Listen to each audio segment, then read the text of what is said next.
Nick Baer, Hyrox, Dallas 2024, completed the pro category in a time of 1 hour, 5 minutes and 42 seconds. This was enough to bank him 9th place overall in the pro category and 5th in his age group. So honestly, that's a very impressive first showing at a Hyrox event.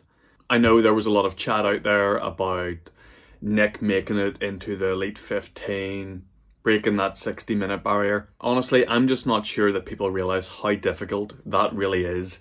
And that sub 60 mark just really wasn't a realistic goal for Nick at his first Hyrox. Don't get me wrong, his time is still super impressive. A lot faster than I could do, a lot faster than many of us could do.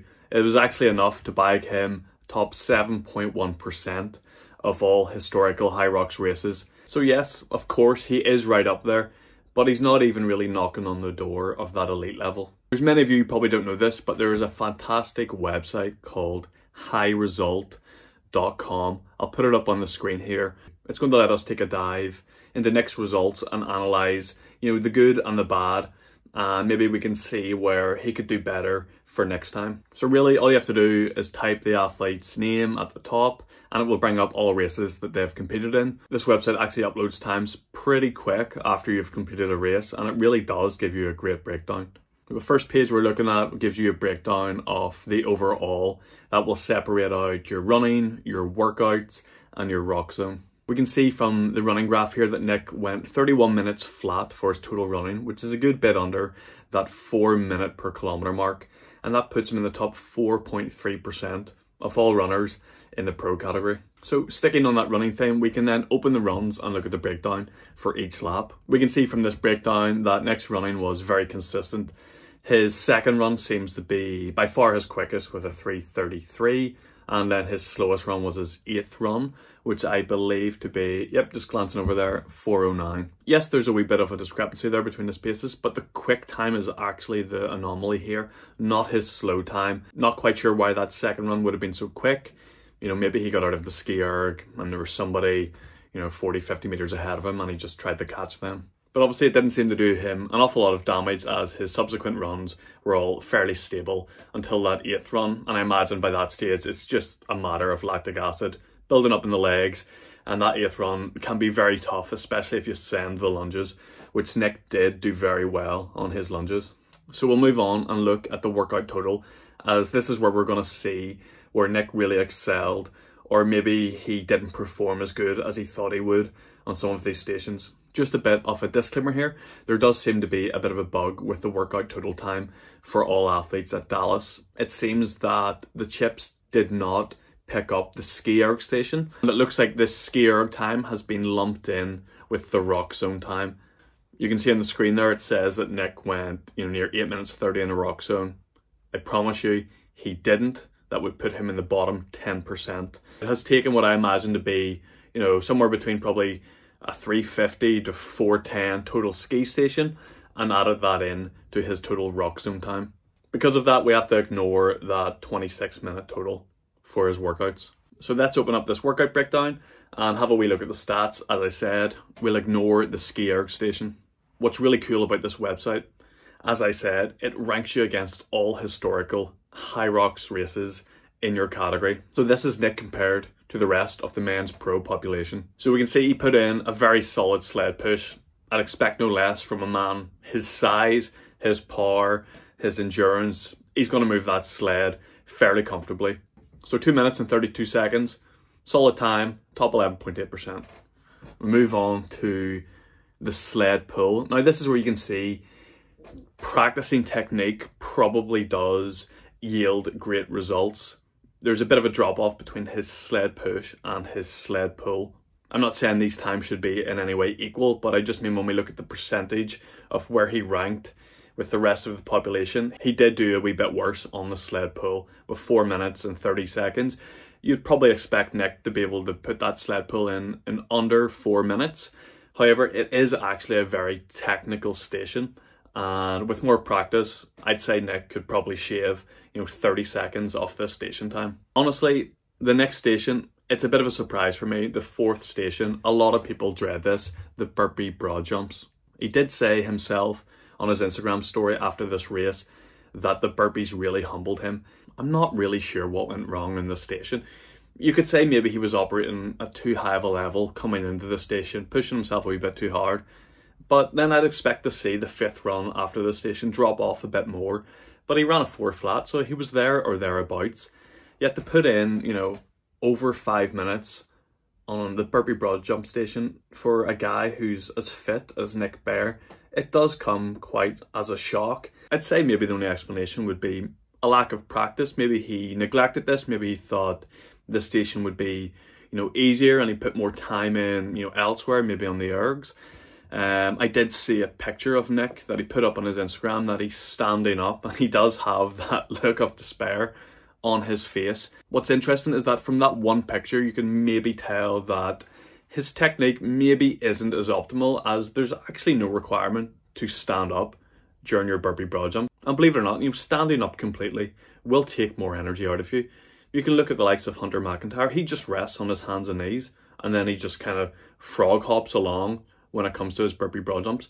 There's really no need to be wasting all that energy standing the whole way back up. If you need to take a breather, just take it when you're lying on the ground.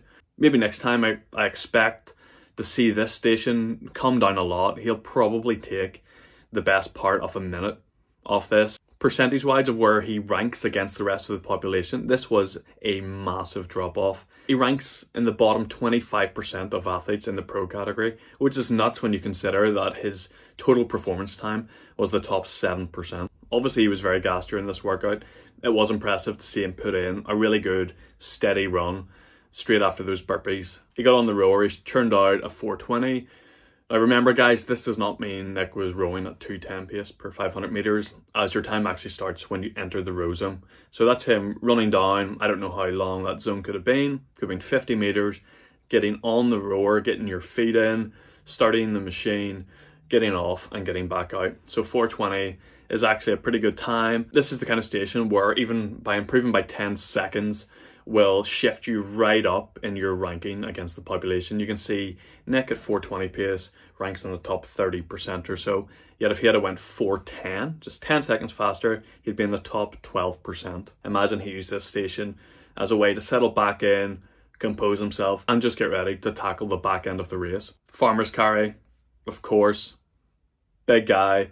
These 32 kilo kettlebells are not going to slow him down. Sub 90 seconds, top 4%, smashed it. There's never really going to be a problem here for Nick. Sandbag lunges, just over 3 minutes. Honestly, fantastic station for Nick. You can see from his videos and his workouts that he's putting in a lot of workouts with heavy barbells on the lunges, you know, upwards of 50, 60 kilograms.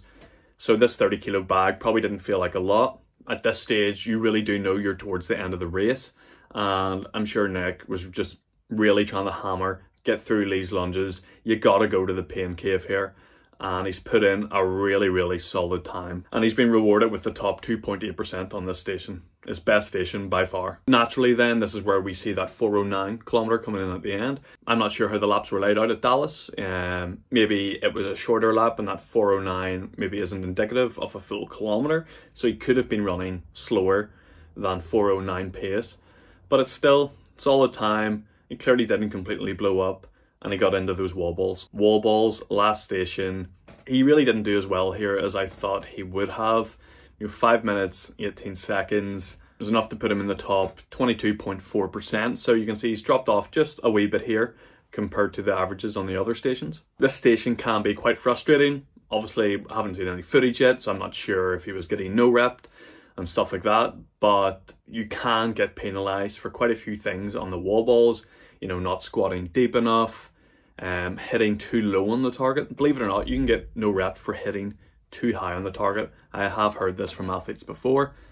I know there's a lot of fans out there who really want to see Nick really push into that elite category. Luckily, there was an athlete, Dylan Scott, who is a regular within the elite 15. He competed against Nick Bare at Hyrox Dallas. So we can pull his results up and give them a quick comparison so you can see what level these guys are operating at compared to Nick Bare. So Dylan Scott actually won the Hyrox Pro in a time of 58 minutes and 13 seconds.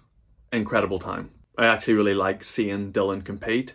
He's built a little bit different compared to some of the other Elite 15 males. And honestly, if you put him beside Nick Bare, he'd look half the size. But that's why I really enjoy watching Dylan compete. It just shows that different body types can really excel at Hyrox. You don't need to be the biggest and strongest guy. If you have an engine and you can run, you're going to be rewarded. So we can see from this, Dylan has taken just over 2 minutes out of Nick on the runs. That would be as expected, as Dylan is a phenomenal runner in the Hyrox world. You can see he's just operating at another level with most of his runs closer to that 3:30 per kilometre mark. The running comparison, it's pretty self-explanatory. Yes, Nick is an amazing runner, but he's just not quite on the same level as these elite male athletes. And once we get into the workout stations, this is where we see, you know, taking 1 minute out of somebody can really make the world of difference on a station. Again, I can't compare ski erg times. I imagine they were close enough. Their sled pushes, nearly identical, so nothing between them there. Sled pull, this is where we can already see technique and experience makes a huge difference, as Dylan takes a minute out of Nick Bare on these stations, despite being a much smaller guy, and I'm sure he's weaker as well. And the biggest discrepancy you're going to see is on these burpee broad jumps, where Dylan goes twice as fast as Nick with a time of 2:35. Insane station for Dylan. We move on to the row, and this is where we can see then that a 30 seconds difference really does shift you up against the population. Dylan puts in a lot of time on ergs. If you follow him on Instagram, he's called the Hybrid Raccoon. You can see this. Loads of time on the row, ski, he's on that assault runner flat out. He puts in crazy times. A very, very impressive athlete. Farmer's carry time, literally identical. Nothing much to analyse there other than we can say it's very impressive from Nick's end. Moving on to the lunges, this is where we can see Nick is actually keeping up with the lead athletes. Honestly, he should take a lot of pride from that. It's a very difficult station, and the fact that he can operate at that level that late into that race is just crazy. And into the wall balls with a 4:41 for Dylan. Yes, quite close to Nick Bare, but that was Dylan's joint worst station, ranking in the top 12%. And I should note, Dylan has actually gone faster. He's gone almost 3 minutes faster at Fort Lauderdale earlier in the year. Yes, we all know there's some discrepancies between the layouts of courses. Some are slightly fast, some are slightly long, but it was really good to see an Elite 15 athlete compete shoulder to shoulder with Nick Bare to give us that comparison, to see how far Nick is actually off the pace. Look, you can tell from Nick's Instagram stories, he clearly wasn't very happy with his performance. He'll take some time to reflect on it, and I'm sure he'll be proud of it. Honestly, most people would be over the moon with his time. Great performance. I guess when we see Nick on YouTube performing all of these crazy feats, maybe we expect a bit better. And for some people who are maybe a wee bit more naive to what it takes to operate at the elite level, might be quite surprised to see that Nick was 7 minutes off that pace. But it was his first Hyrox. It's very common for people to underperform at their first Hyrox. They don't know what to expect. If Nick went again next month in the same conditions, he'd probably go 1 to 2 minutes faster. Honestly, he could make that big of a difference just by being more experienced and knowing what to prepare. He did say he wants to compete again in March. I fully expect him to go 2 to 3 minutes faster. I'm not sure if he'll go any quicker than, 62, 63 minutes. Unless, Nick took 12 to 18 months and just dedicated himself to Hyrox training. I just don't see him ever really pushing anywhere near the elite men. But let me know what you guys think. Did Nick perform as well as you thought he would? Did you think he'd go faster? Are you actually surprised that he even broke 70 minutes? There really are two camps here. The people thinking Nick's, knocking on the door of elite men, and other people who thought, he'll be lucky to break 70 minutes. He seems to be right in the middle of that. So, great performance. We all love the guy, and I'm excited to see what improvements he makes in March.